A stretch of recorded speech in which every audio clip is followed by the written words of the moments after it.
Interview ಅಲ್ಲಿ English ಮಾತಾಡೋದು ಯಾಕಷ್ಟು important? Come let's decode this. Welcome to decode with Divyashree series.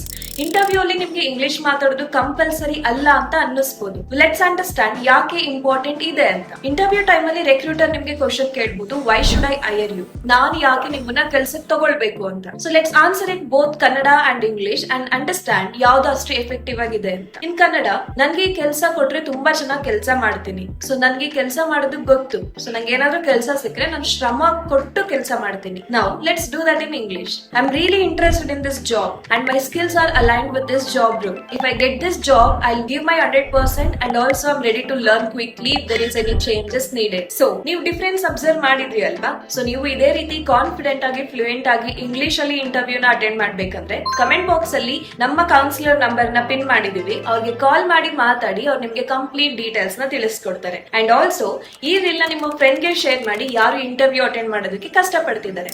And next ಯಾವ ತರ ಕ್ವಶನ್ ಗೆ ಆನ್ಸರ್ ಬೇಕು ಅನ್ನೋದನ್ನ ಕಮೆಂಟ್ ಬಾಕ್ಸ್ ಅಲ್ಲಿ ತಿಳಿಸಿ.